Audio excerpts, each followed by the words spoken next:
How's it going, guys? My name is Zach with the Movie Castle, and today we're going to be taking a look at Husk. This is from 2011 and is part of the After Dark Originals line. After Dark Films, who is quite famous for making the After Dark Horror Fest. After the Horror Fest would do this line of just basically saying, we're making original films now whenever we want to. And that's cool. Get to make a whole lot more movies that way. This is directed by Brett Simmons and stars Wes Chatham, C.J. Thomas, and Devon Graye. And this is obviously a scarecrow horror movie, which I think is pretty cool. Scarecrows are one of those things we all acknowledge as being kind of a cool, creepy concept, yet I don't think we've ever really had a definitive scarecrow horror film, and they honestly don't pop up that often. So I see an After Dark film, I see a scarecrow film, yeah, I'll check it out because I want to see more scarecrow movies. And this one is fun. It's not the best thing ever, but if you want a fun little horror B-side, I think it's pretty cool. The thing is, it is a limited number of characters at one location, almost like a Tales from the Dark Side episode. So it's a relatively small in scale, small in budget, but it's one of those things where it's fun to see it when it gets going and when there's some big moments, but it doesn't do as much as you think. In fact, even though the rules for the scarecrows are well thought out, the backstory and the rules are just kind of simply figured out and simply explained to us, and it is kind of odd how quickly it goes. The film's only like 80 or so minutes, something like that, and it just feels like it kind of breezes through this, and I kept thinking, that needs to be bigger, that needs to be harder to figure out, there needs to be something new and interesting going on. And I like the scarecrows, they're really cool, but so many times it's scarecrows run through the cornfield and swipe at someone, or scarecrows put them up on their post, like this idea of hauling someone onto their post. That's a cool idea, but they do it like 2 or 3 times, and I'm like, can we think of something else for the scarecrows to do? And they'll come at you and they'll move really fast and it'll be scary, but it's kind of by the end of the film, it's like, there's a scarecrow again. So it is kind of one of those things that I wish it was well thought out more. I wish they did a little more with the concept. I wish there was more variety. I wish the pieces played out better.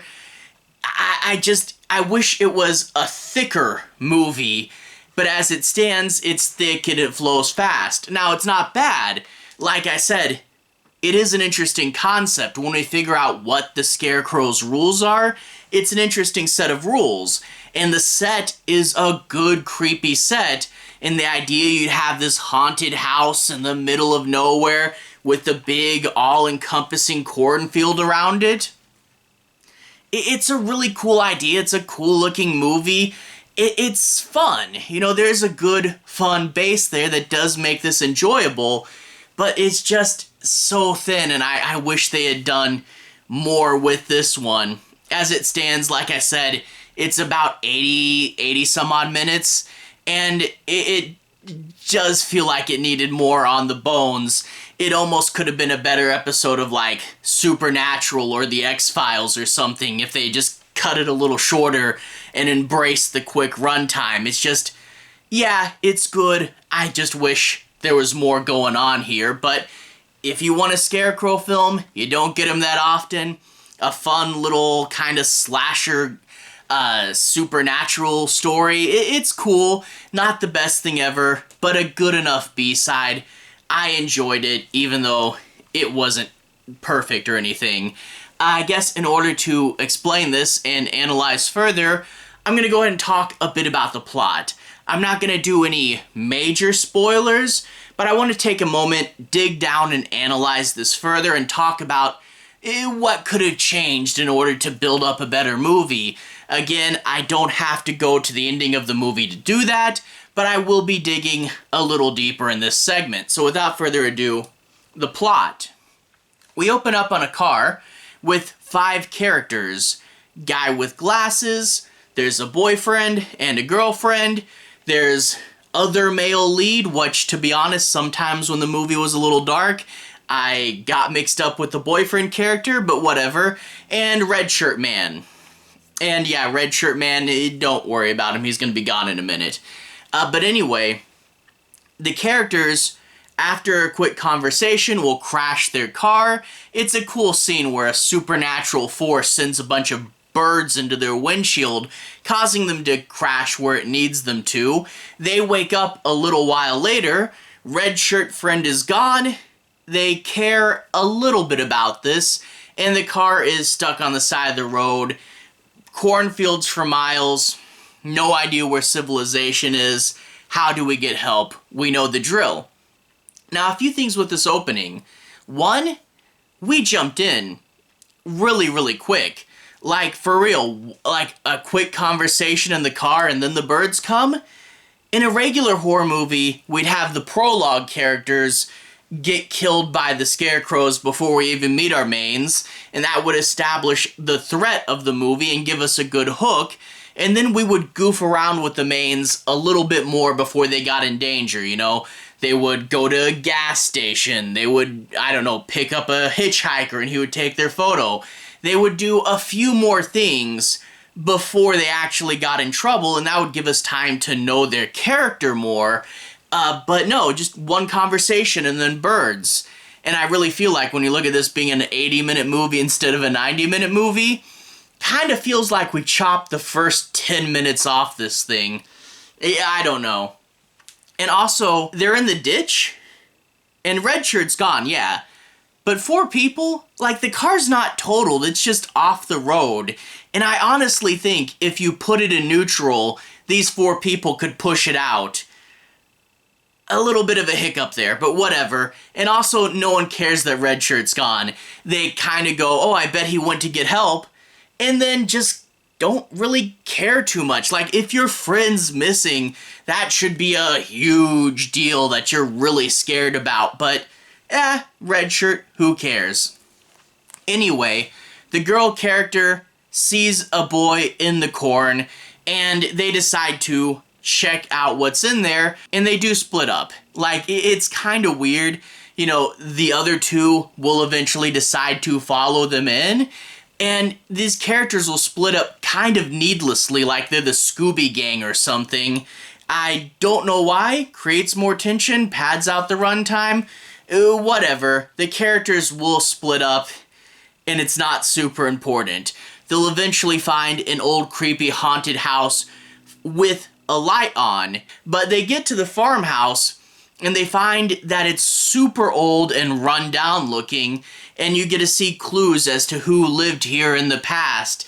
It's kind of interesting, and you do get things where, you know, there's like other cards here with birds in their windshield, and kind of implies how many times this has happened. But anyway, they go in there, and the movie kind of explains what it's about way too early when they find their friend and what he's doing.